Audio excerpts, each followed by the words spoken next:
শিক্ষা দপ্তরে মুখ্যমন্ত্রী এর আগে কবে এসেছিলেন মনে আছে কারো? দেখুন, আমরা তো স্বামী বিবেকানন্দের পুণ্যভূমির লোক।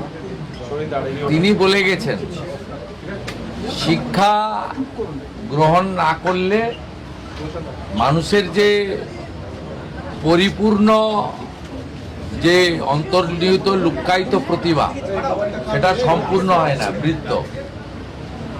সেই কারণে বাবা সাহেব আম্বেদকর শিক্ষাকে সাংবিধানিক অধিকার, মৌলিক অধিকারের মধ্যে দিয়েছেন এবং কনকারেন্ট লিস্টে এই জন্য আছে যাতে শিক্ষানীতি, শিক্ষা ব্যবস্থায় কেন্দ্র এবং রাজ্যের উভয়ের সমান দায়িত্ব থাকে। আমরা এখানে ভালো মিটিং করেছি। ধর্মেন্দ্র প্রধানজির আসার কথা ছিল, সুকান্ত মজুমদার, ডক্টর সুকান্ত মজুমদারের থাকার কথা ছিল, ডক্টর সুকান্ত মজুমদার ছিলেন। দিল্লি থেকে 8 জন হাই লেভেল অফিসার এসেছিলেন। আমরা ন্যাশনাল এডুকেশন পলিসিতে যুক্ত হয়েছি, আমরা PM-শ্রীতে যুক্ত হয়েছি, আমরা ভারত সরকারের বিগত 3 বছরের সরকারি নীতি না মানার ফলে তারা বিগত সরকার অর্থ নেয়নি, ভারত সরকার দিতে চাইলেও দিতে পারেনি। আগামী 1 সপ্তাহের মধ্যে এই অর্থবর্ষে গ্র্যান্টও আমরা পাব। সবগুলো কম্পোনেন্ট নিয়ে, সবগুলো ইস্যু নিয়ে আলোচনা হয়েছে। Primary, upper primary, high school, college, university,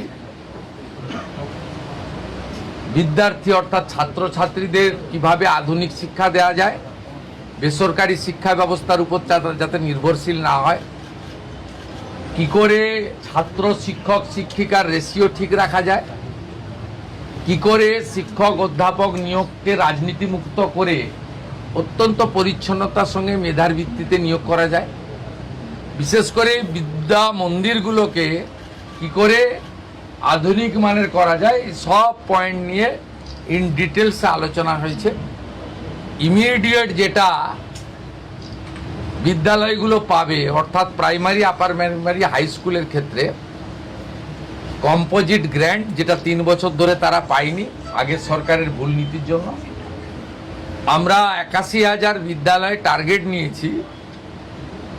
সব জায়গায় গ্যাসে মিড ডে মিল রান্না হবে, সব জায়গায় পর্যায়ক্রমে সোলার প্যানেল হবে, সব জায়গায় অত্যন্ত পরিচ্ছন্ন শৌচালয় থাকবে, সব জায়গায় আর্সেনিক মুক্ত পরিশ্রুত পানীয় জল থাকবে, সব বাচ্চারা ভালো খাওয়া মানে প্লেটে, থালাতে, ইউটেন্সিলে খাওয়া দাওয়া করবে, পরিচ্ছন্ন একটা হাইজেনিক পরিবেশ তৈরি হবে। এবং রাঢ়বঙ্গ দিয়ে শুরু হচ্ছে, বীরভূম, বর্ধমান, বাঁকুড়া, পুরুলিয়া, ঝাড়গ্রাম থেকে যে বিদ্যালয়গুলোতে এখনো ফ্যান লাগানো হয়নি, গরমে বাচ্চারা কষ্ট পান, সেই ফ্যান লাগানো। আমি সাজেস্ট করেছি বালিকা বিদ্যালয়গুলিতে এবং ছাত্রছাত্রী অর্থাৎ কোয়েড স্কুল কলেজগুলিতে আমাদের ছাত্রীদের, বালিকাদের, কন্যাদের, বোনেদের জন্য sanitary vending machine, napkin machine, সেটা চালু করার ব্যবস্থা, অ্যাকোয়া গার্ড দেওয়ার ব্যবস্থা, একটা সুন্দর পরিবেশ তৈরি করা। এবং আমাদের সরকার সিদ্ধান্ত নিয়েছে বেসরকারি শিক্ষা প্রতিষ্ঠান, বেসরকারি ইউনিভার্সিটি, আমরা যতগুলো NOC দিয়েছি তারা ফাংশন করছে। আগে ইন্সপেকশন হবে, ইন্সপেকশন করার পরে তারা যদি যথাযথভাবে চলে এবং তাদের ফিস যদি নিয়ন্ত্রিত থাকে, সেক্ষেত্রেই তাদেরকে আগামী দিনে ছাড়পত্র বা অনুমোদন দেওয়া হবে। শিক্ষাকে আমরা পণ্য করতে দেব না।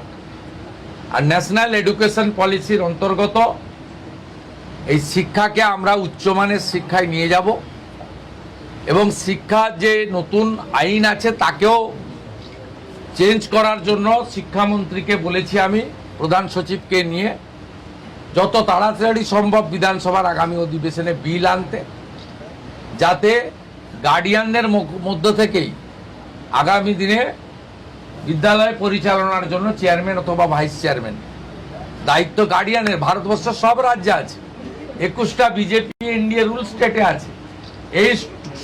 এই রাজ্যে এগুলো করেনি। বলতে গেলে অনেক সময় লাগবে। খুব ভালো ডিসকাশন হয়েছে, আর অনেকে সোশ্যাল মিডিয়াতে খুব কবে রিক্রুটমেন্ট কবে কি এসব নিয়ে বলছেন। আপনাদের জেনে রাখা দরকার আছে, এই জটটা পাকিয়েছিল আগের সরকার ওবিসিকে কেন্দ্র করে।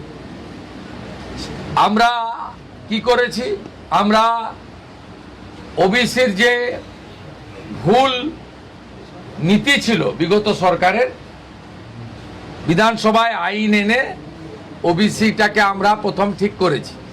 বিধানসভা আইন আনলে হবে না, সুপ্রিম কোর্টে গেছিল বিগত রাজ্য সরকার। আজকে সুপ্রিম কোর্টের সামার খুলেছে 8ই জুলাই। আজকে মেনশন করা হয়েছে আগামী কয়েকদিনের মধ্যে সুপ্রিম কোর্ট থেকে রাজ্য সরকার ওবিসি মামলার ক্ষেত্রে বেরিয়ে আসবে, এক্সিট করবে। তার ফলে যে 6000-এর পরীক্ষা আপনার মৌখিক হয়ে গেছে, বাকি যে 6000-এর মৌখিক বাকি আছে সেটাও হয়ে যাবে। আর আমরা সংকল্পপত্রে দেওয়া কথা অনুযায়ী কোনো রাজনৈতিক লোক নিয়োগ প্রক্রিয়াতে থাকবে না। দূষণ নারিয়ালার মতো চিফ সেক্রেটারি র্যাঙ্কের অফিসারকে আমরা প্রশাসক করেছি, চেয়ারম্যান করেছি। আপনারা শুনলে খুশি হবেন, তিনি আজকে 4 জন নিয়ে নিয়েছেন। স্বচ্ছতার সঙ্গে, মেধার সঙ্গে SC ST OBC WS PH roster মেনে, রিজার্ভেশন রোস্টার মেনে কাজ করবে। এবং 1 আগস্ট থেকে প্রাথমিক স্তরে 6 টাকা 78-এর বদলে 10 টাকা মিড ডে মিল হচ্ছে। এবং 1 আগস্ট থেকেই কলকাতা সহ বড় একটি অংশে ইসকন মিড ডে মিল বিতরণের দায়িত্ব নিচ্ছে। তারা কিছু ভর্তুকিও দিচ্ছে, খুব হাই কোয়ালিটির খাবার দেবে। আপনারা আরও কয়েকদিন ডিম আর ইসকন নিয়ে আলোচনা করতে থাকুন, বাকিটা 1 আগস্ট আমি আপনাদের বলবো।